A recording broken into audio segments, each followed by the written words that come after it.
3 on a Buffalo Victory Monday. Chris Brown, Matty Glad with you. One Bills Live. Thanks for joining us. And we are pleased to bring in my broadcast partner on the Bills Radio Network. It is one Eric Wood joining us here, as he does every Monday after Bills games. And Eric, good to see you got back to your home safely last night. And we should probably begin here. We'll give plenty of due respect to your beloved offensive lineman in just a second, but it's hard to ignore the defensive performance with the number of splash plays yesterday, almost too numerous to count. Yeah, the defense played incredible yesterday, and it was from the first drive, and it looked like Washington was going to get a – I hope this doesn't become a characteristic of this Bills defense where they let Las Vegas go down the field and score, and then it looked like Washington yesterday was going to put together a scoring drive, and Terrel Bernard wipes that one off the board with a really athletic interception. And from there, it was turnovers and sacks the rest of the day. And those guys were flying around having fun. The defensive line dominated the game. And yes, they get 9 sacks, but you know, Coach McDermott always talks about the pass rush and the coverage working hand in hand.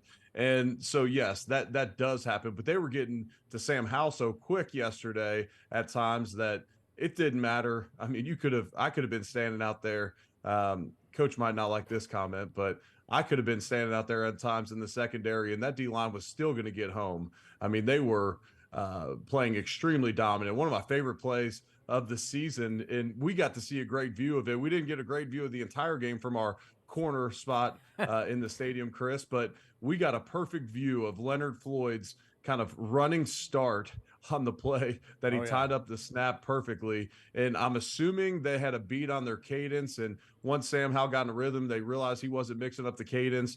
Then that really helps the defensive line as well. There's no other way that, you know, Leonard would be like 3 steps going down the line of scrimmage to then hitting a perfectly timed jump on the snap. But yes, the defense was dominant. What I thought was interesting was, and Chris, throughout the game, I was calling them, some of them pressures which would be bringing 5 guys, blitzes, 6 or more. But as I watched more highlights of the game and analyzed some of the analytics from the game, the Bills weren't even really blitzing oftentimes. If they brought a linebacker, they were dropping someone out. So really just a 4-man rush for a majority of the game, which makes that performance even more dominant with 9 sacks. Eric, what impressed you most about Terrel Bernard's performance, and why can we expect more of it going forward?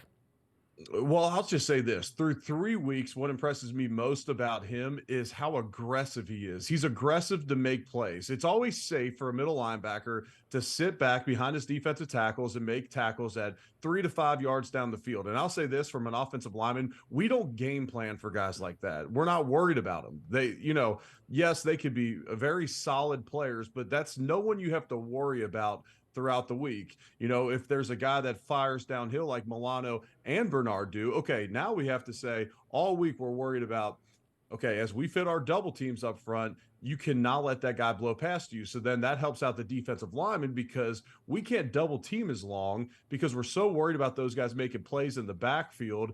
Plus, you know, in today's NFL, you have to be athletic at linebacker if you want to be, you know, a top tier guy because of how often teams are throwing the football, the amount of speed on the field. 11 personnel is the primary grouping in the NFL with 3 wide receivers. And Bernard came into this league with athleticism, and he's developing some instincts that are just going on display week after week.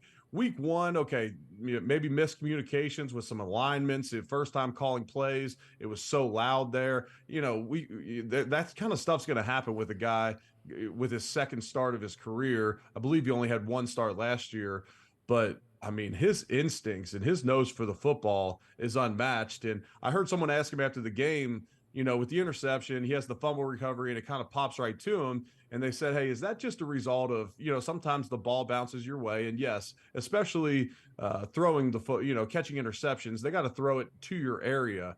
But I'll say this, good things happen to defensive players that fly around constantly. If you're constantly pursuing the football, going 100 miles an hour at all times, sometimes it just seems like the ball bounces your way, but it's simply based off your effort. I'm not saying he's going harder than anyone else. But that's something that is constantly talked about in that defensive meeting room with Sean McDermott. I remember when he first got there, a lot of the guys were complaining about what Sean and his staff were calling a loaf, because you could be completely out of the play, no chance of ever getting in on the play at all. Guys running out of bounds and you're coming from the other hash. Well, if you break your stride and start going slower, boom, that's a loaf, negative on the play. And I remember some of the guys, it was an adjustment period. It hadn't been coached like that, maybe in any place that some of these veterans had been at, but that's what Sean coaches. Well, you draft a guy, that's all Terrel Bernard knows, and he likely played like that beforehand. And I know this is a very long-winded answer, but I was really excited to talk about that young man. Yeah. We saw takeaways by Tre'Davious White and Micah Hyde. While it's always great to see that from them, it's kind of come to be expected with as long as they've been in Buffalo uniforms.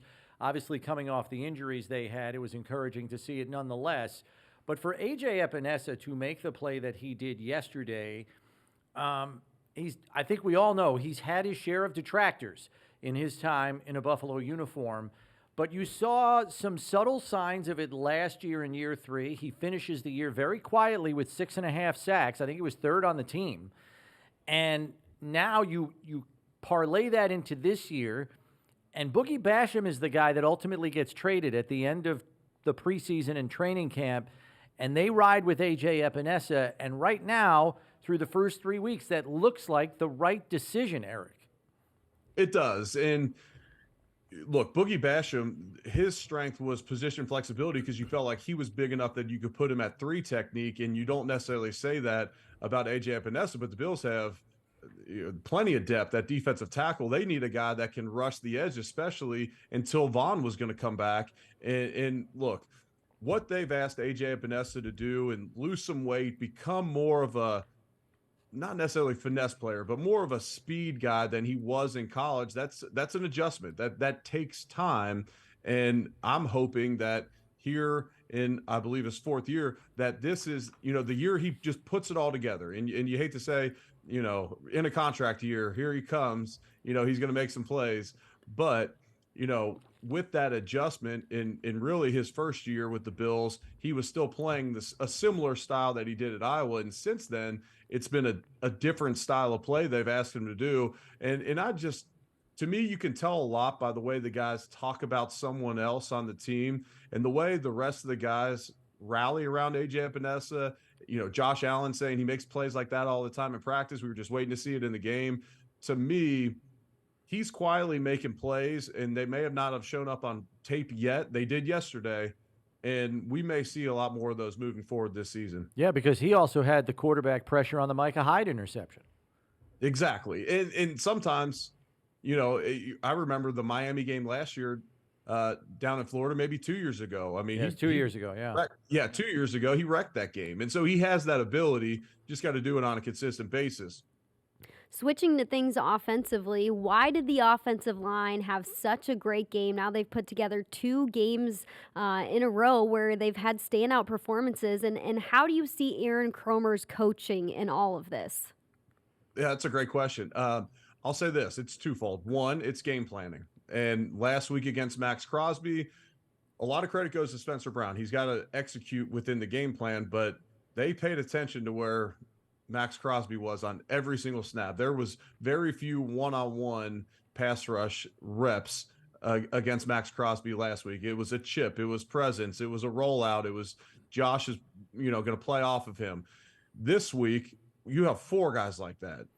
4 guys that individually you'd have to game plan for. And so you're going to have to win some one-on-ones. So yes, they did a great job of winning one-on-ones. They got rid of the football quick early, and sometimes to a detriment. Their first down production wasn't great, especially in the first half. But you don't let those guys think that they can pass rush for 3 seconds on every play, and it's demoralizing for a defensive line. You chip both the defensive ends, you get rid of the ball quick, and you just think to yourself, I guess we're just not going to get home today, and this isn't our day. And that game plan has worked through 2 weeks, but you also have had great individual performances. You have Osiris Torrance that we hardly even mention, which is a great thing when you're an offensive lineman. You rarely want your name on a broadcast unless they're spotlighting you on the TV broadcast after a great pull or something. And then Mitch Morse, model of consistency since he's been here in Buffalo. McGovern is showing early signs of paying off for the free agent acquisition. Deion Dawkins, another very consistent player in his time in Buffalo. And then Spencer Brown, a little bit of a roller coaster ride. Lot made of his struggles in week one. I always say after the game, we can make some rash judgments. It's probably not as good or as bad as we feel in the moment. And looking back at the tape, it wasn't as bad as maybe we thought against the Jets. There's just some spotlighted highlights that you can see. And, this is a year with a full offseason of work for Spencer Brown. A lot was made off of that preseason game against Pittsburgh, but I'd like to see him continue to make strides because these last couple weeks are something he can build off of. Taking it a step further with the O-line, Eric, the run game is productive again this week against certainly a more formidable front than the Raiders brought to the table. And at the end of the day, they average over 5 yards a carry, even though, as you pointed out, first down wasn't the most productive down in this game on Sunday for them offensively. My question is, do you think this run game has demonstrated enough productivity where opposing defenses, I guess what I'm getting at is last year's second half of the season, the run game was almost an afterthought and something to try to keep defenses honest. Now it's at a production level where I think it has to command attention from an opposing defense getting ready to play the Bills. I do, and it's different. Even on their shotgun runs, there's rarely ever a read element with Josh Allen. That's a totally different thing than we've seen over these last 5-6 years with Josh. Every time he's in the shotgun, if you're handing it off, why wouldn't you give him the read element? If the defensive end's not going to honor him, you can get him outside the pocket, let him run with it. And you're generally holding one of the defensive players on the backside. Josh is like, there's really no read element to a lot of this as well, which is good. You want to take those hits off him. You don't even want Josh to have the decision in those moments. Hey, maybe I can go make the big play. Just take that one off his decision-making board there. But yes, I do think the run game's coming along. The sign of a good run game in one that's going to last is they really produce in the second half. Sometimes it takes a while to wear on the defense, wear on the D-line. In the last 2 weeks in particular, the run game has showed up in a big way in the second half. Those couple of years where we led the league in rushing, we might only have 80 yards in the first half, but then once we've worn on the defense for a while, that's when we're getting our chunk plays in the second half. And you've seen those these last couple of weeks. And, James Cook is starting to get some notoriety around the league right now. I saw a couple of articles written in national articles today about the amount of touches that they're giving him right now. And that was one of the concerns going into the season. Everyone's worried about fantasy football. Is James Cook going to get enough touches? And right now he's carrying a pretty big workload.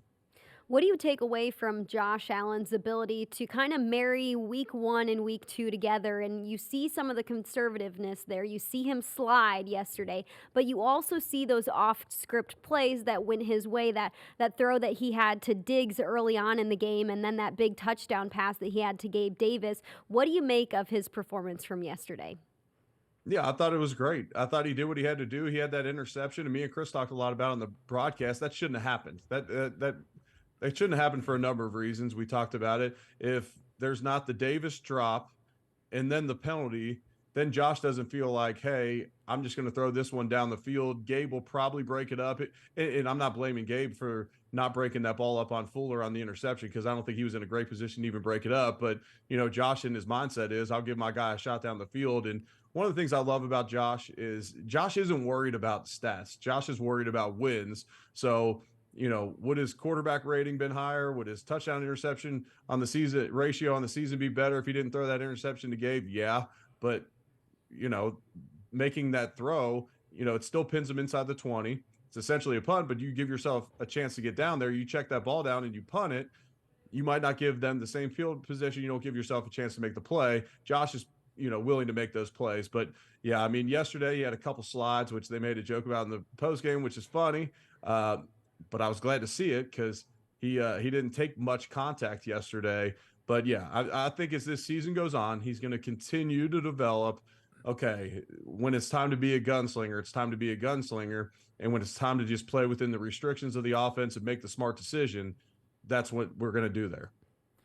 All right, so let's spin it forward. It's Miami week, Eric, and it carries a little different meaning now because with Tua healthy, and we know that the Dolphins gave the Bills all they could handle last year, and now it takes on, I think, an even bigger headline because it is quite literally Sean McDermott calling a defense against Mike McDaniel calling that offense. It is literally head coach versus head coach in this thing when the Dolphins offense is on the field. Would you call that the most intriguing part of this thing? Because there's a lot to choose from here. Yeah, I mean, I don't. I mean, there's just so much. I mean, is Tua their guy moving forward? It sure looks like it right now. Can he stay healthy this year?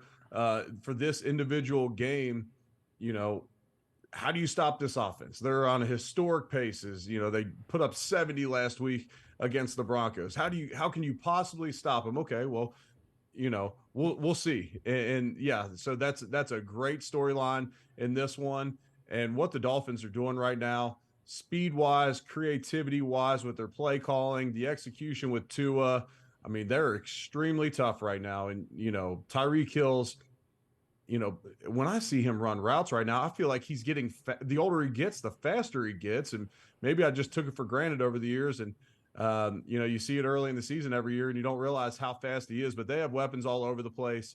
You got to try and take advantage of that offensive line. You got to get your hands up, bat a few balls. But it's like, I mean, people are sitting there. I'm not saying they're saying the exact same thing about the Bills with creativity and maybe top end speed everywhere. But when you look at this Bills roster and you're trying to game plan for their offense, you're thinking, how do we take everything away?